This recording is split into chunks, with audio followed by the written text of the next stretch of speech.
you guys know, this is what I'm working with, but it's okay. I have tape. Seriously, I can't believe I have to put tape on this. Dad, wait.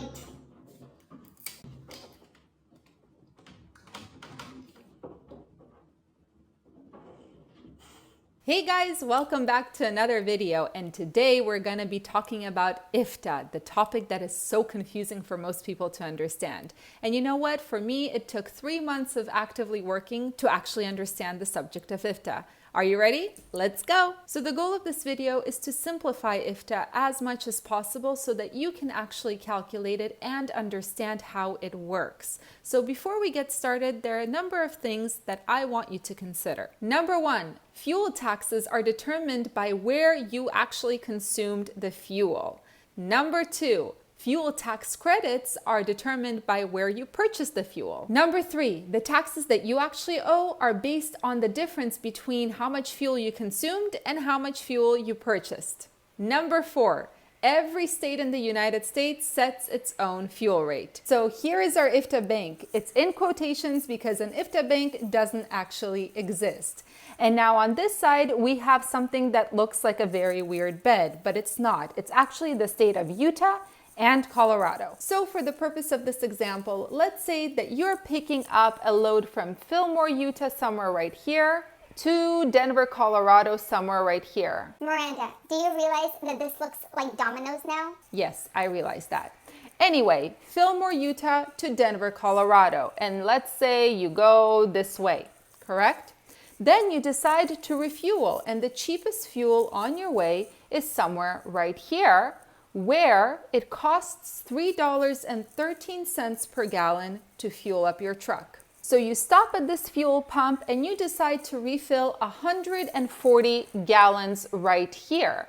So how much did you pay in fuel in total? Well, your total expense was $438.20. So why is this important? Because in the amount you spent for fuel, you also paid taxes, like on everything else in the United States, right?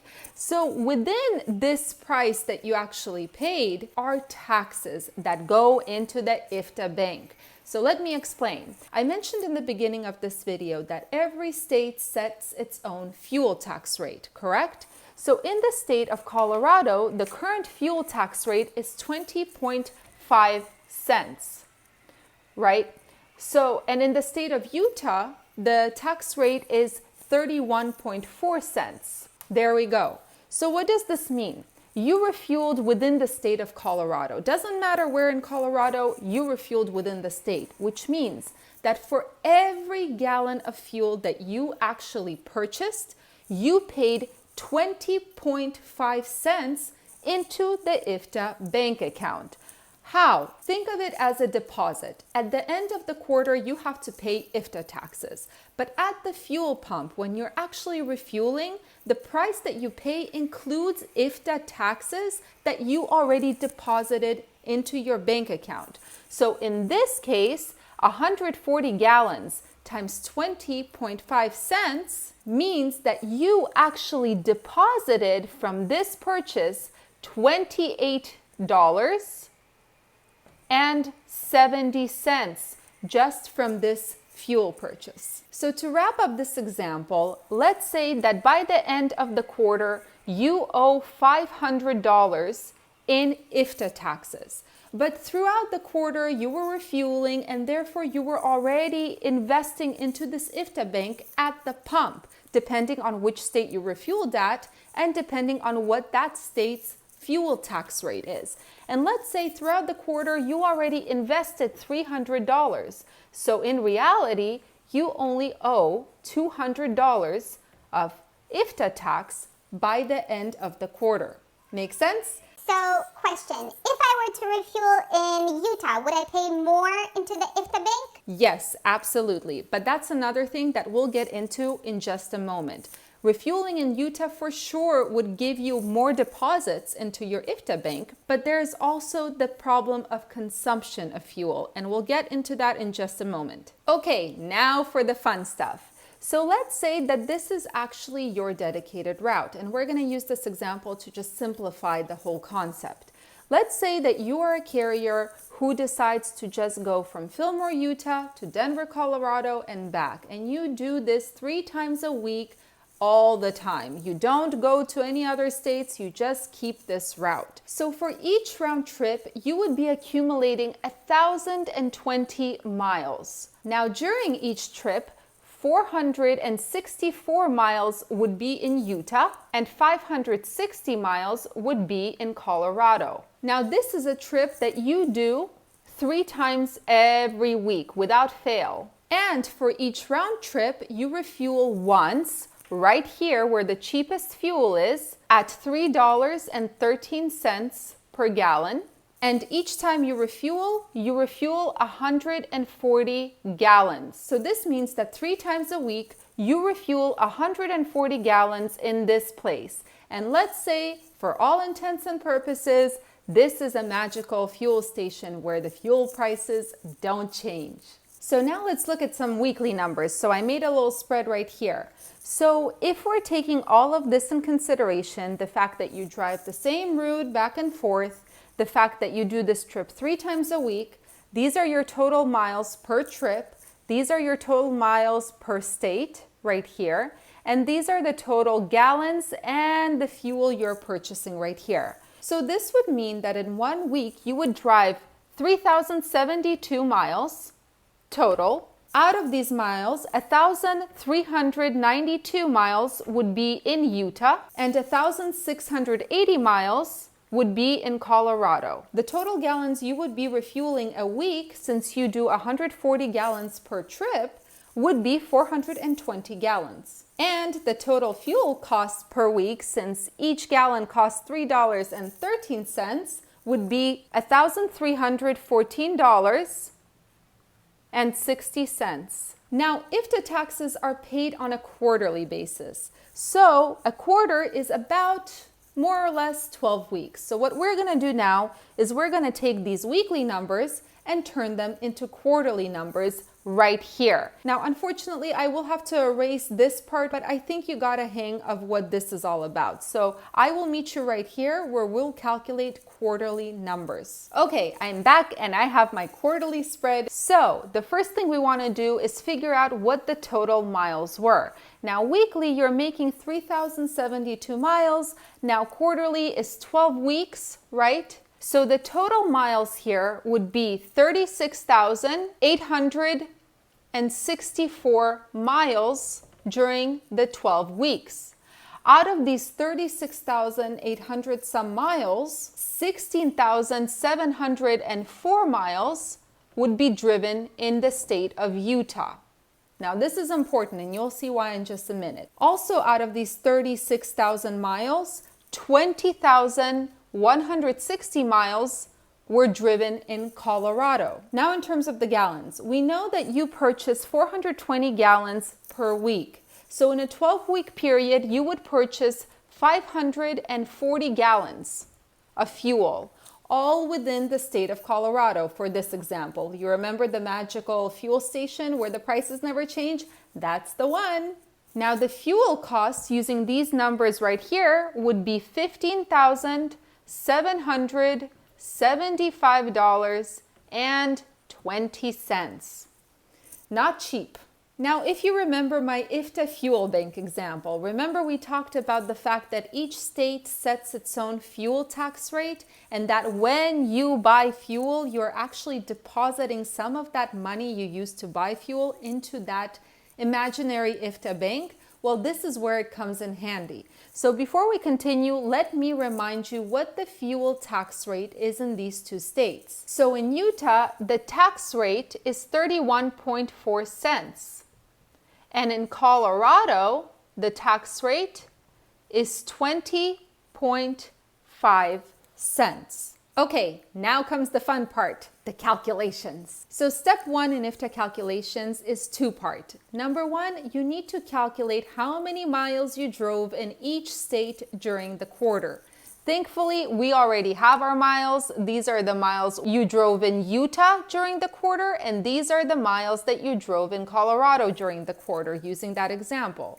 Step 2 of the step 1 process is calculating how many total miles you drove throughout the quarter. And again, thankfully, we have that too. It was 36,800 some miles during that quarter. Step 2 is knowing how many gallons of fuel you purchased in each state during the quarter.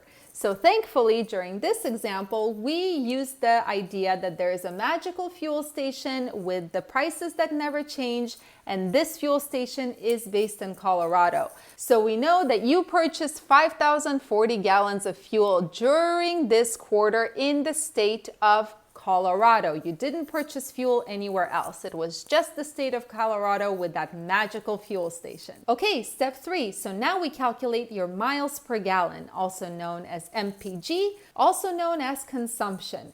How many miles can your truck travel on 1 gallon of fuel? So to calculate it, it's pretty easy. You take the total miles and the total gallons and you divide 36,861 by 5,040 gallons, and you get 7.3 miles per gallon, which means that you are actually getting 7 miles for every gallon of fuel in your tank, which is pretty good if I do say so myself. So I put our miles per gallon right here because this will be very important in our next step, where we will calculate how many gallons of fuel you actually burned in each state you drove through.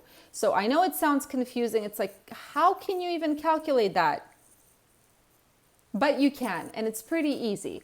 All you do is take the miles from each state and divide them by the miles per gallon. So for Utah, for example, you would take 16,704 miles divided by your miles per gallon. So for the state of Utah, you burned 2,288.2 gallons.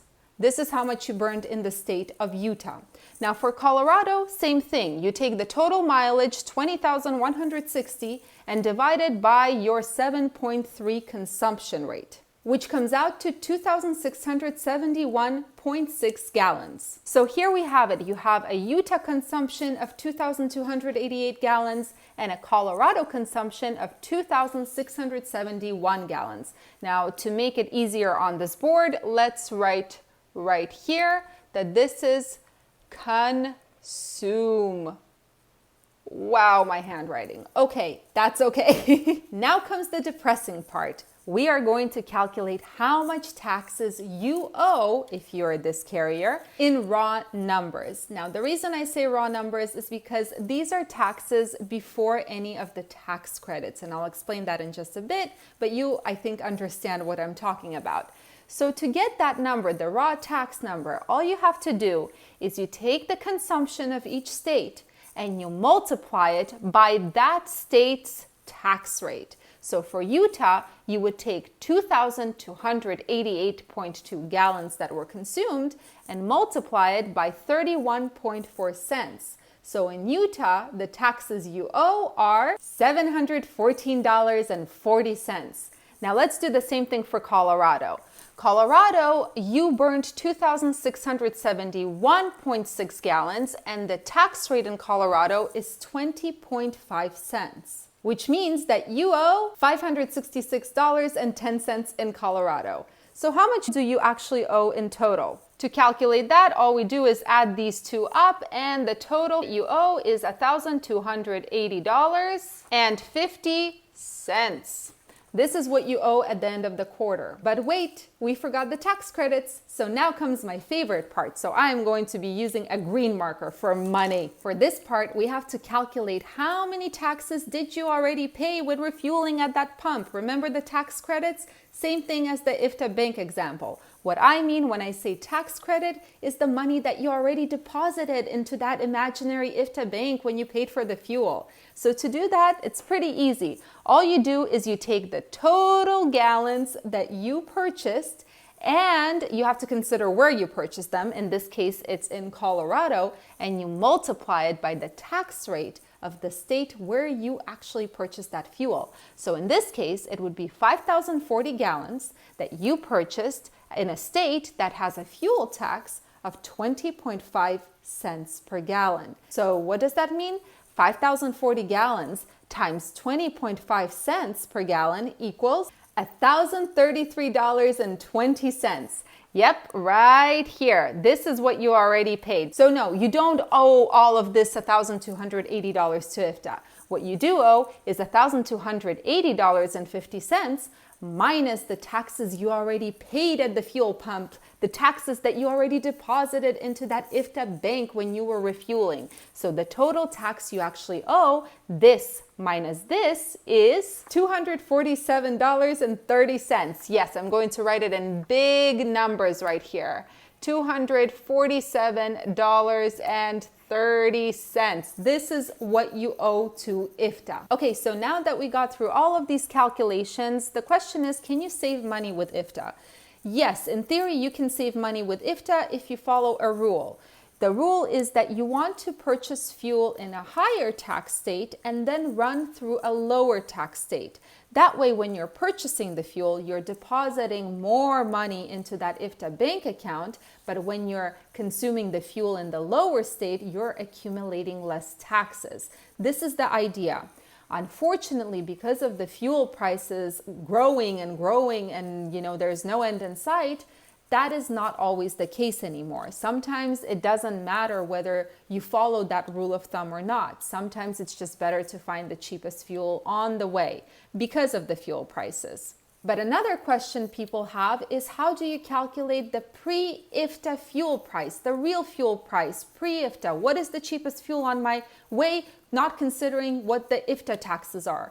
Well, that's relatively easy. All you have to do is know what the price at the pump is. Let's say it's in Colorado, where it was $3.13 per gallon. And you also need to know the state's fuel tax. So in Colorado, it was, as you remember, 20.5 cents, right? So all you have to do is take the price at the pump, subtract the state's fuel tax, and the true price of fuel here would be $2.925.